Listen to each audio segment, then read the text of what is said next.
Greetings, members, one and all of the Salivation Nation. Putin is challenging gold, likely in this way. Let's explore.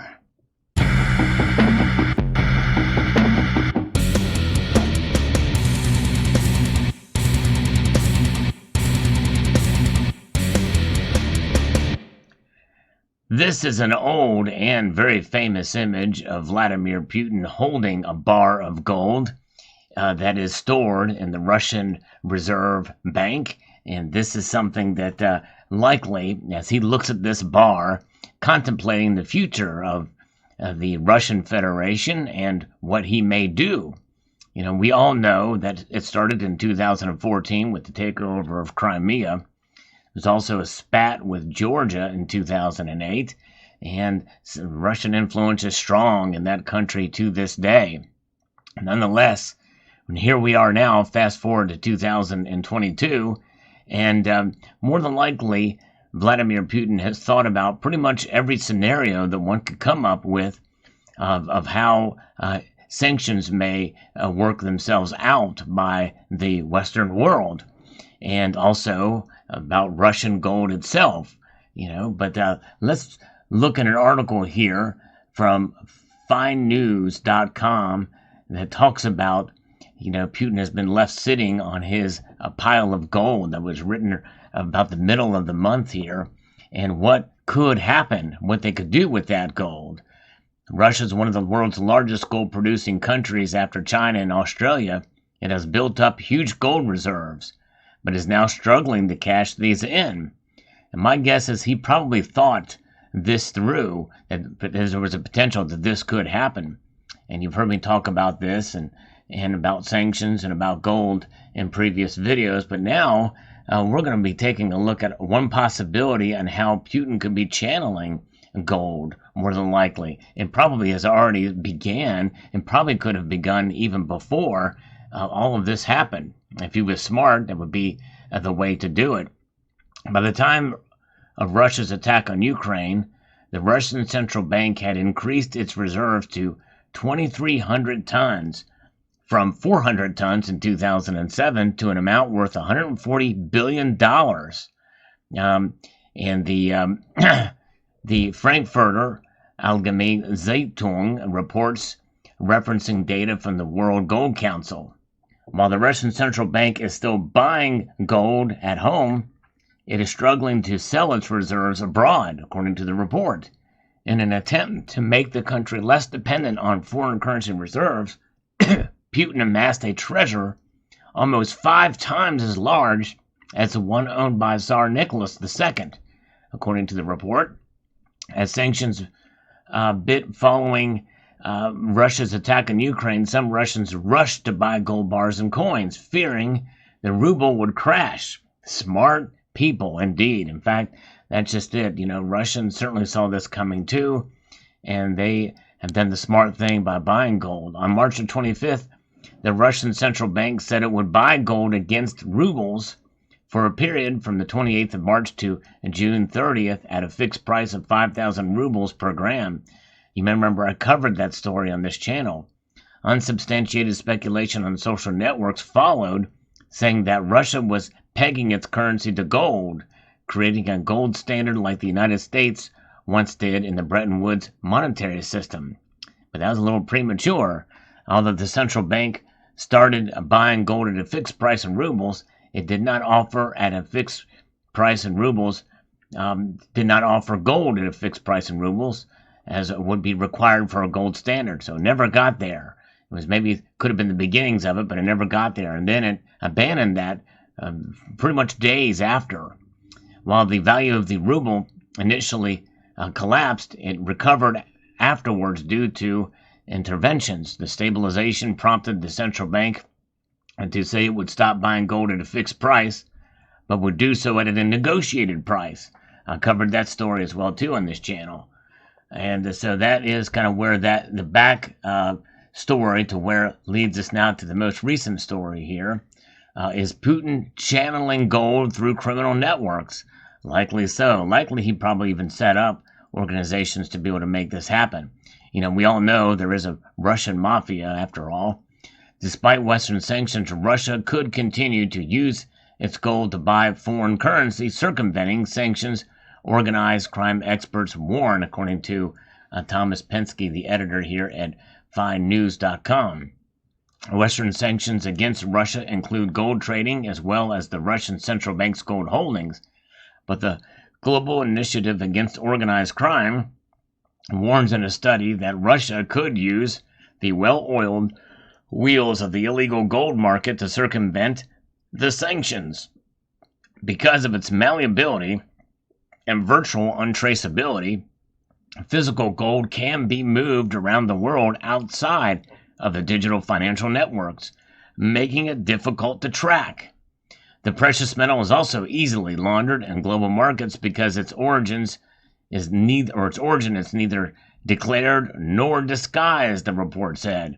And that's just it, folks. The one thing you got to understand about gold is it does not have an agenda, does not have a, in and of itself, you can form it, you can shape it in any way you want, but it is desired by all elements of society, and including all moral standings in society. In other words, those with high moral standards and those with very low moral standards, and questionable ethics. We hear about manipulation of gold and silver markets and precious metals in general, but gold, something that's highly desired, and it's the allure of this metal that can certainly make its way through criminal networks indeed. The study's analyst report warns that Moscow could use foreign exchange reserves amassed through illegal gold markets to pay for imports, finance Russian military operations, or compensate sanctioned Russian oligarchs for their losses. Russia is estimated to be sitting on a gold hoard of about $140 billion.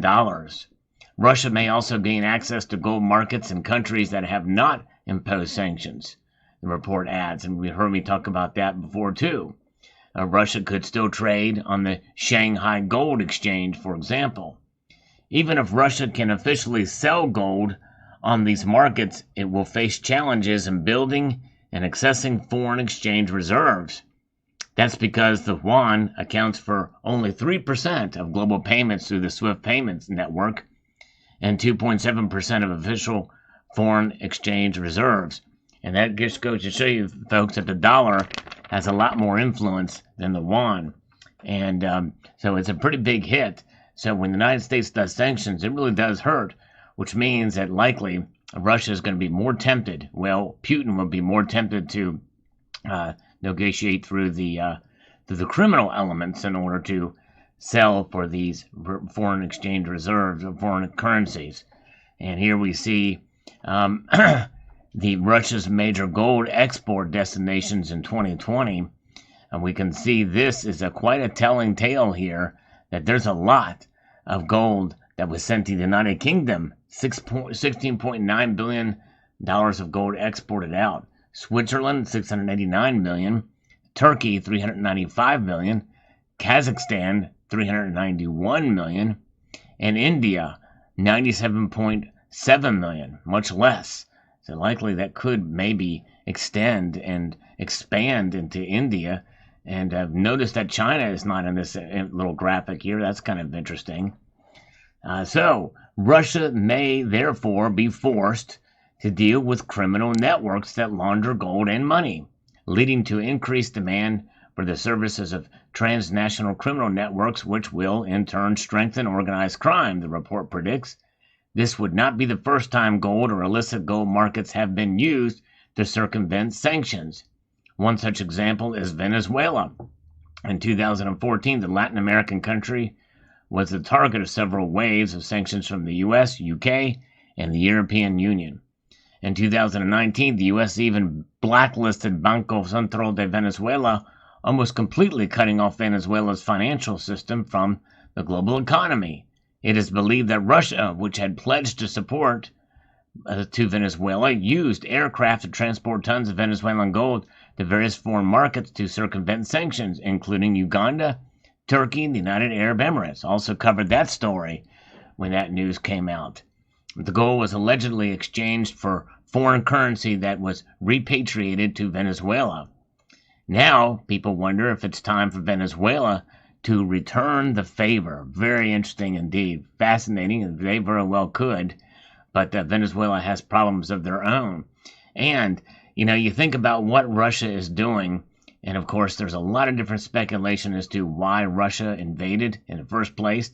There's a story, I think, by the Sun that shows that during his speech about the steel plant in Mariupol that they've got, they're cutting off, and they've stopped this. They have a siege, have cut it off, and Putin is there, slouched over, gripping the table, looking very bloated from steroid use. Leaving to the rumor that perhaps he has thyroid cancer, and also his foreign minister had just had a heart attack, that type of thing, and maybe this is his last stand, knowing he's going to die soon, so he's doing something here with this attack. And who knows, steroid itself use could certainly cause people to have higher tempers, so who knows. But nonetheless, there's that, and then also the fact that this had occurred, and with the continuation of what he had done in the past with Crimea and the like, and so there's that account there. But it's very interesting to see what's in the mind of somebody like Putin, because what's going to be the after effects of this, strengthening the very things that he's supposedly against, or supposedly is evil, like NATO stronger than ever before. And also it's going to only strengthen this tracking for gold, because the gold through criminal networks and the like, and they're going to make sure that anybody that trades through the official system is going to be tracked, all the gold and everything, and it's going to be based off of this ESG, environmental, social, and governance, which is all part of the Great Reset. And so, this essentially, Putin is for all intents and purposes, he's contributing to globalism. He is essentially emboldening the globalists in his action on the attack on Ukraine, which is the direct effect of what many people who supposedly support Putin were against. And therefore, his activity is strengthening it, increasing it. But nonetheless, no matter what, in this case, gold, whatever form it takes, it can be melted down and distributed illegally, and no one would be the wiser, because gold is what it is. It maintains its value no matter what shape it takes. It's a very interesting indeed, complex and nuanced situation here, but very interesting. So let me know what your thoughts are in the comment section below. We'd like to extend a multitude of gratitude to you all for taking the time to watch, and to encourage you to please rate, share, comment, and subscribe.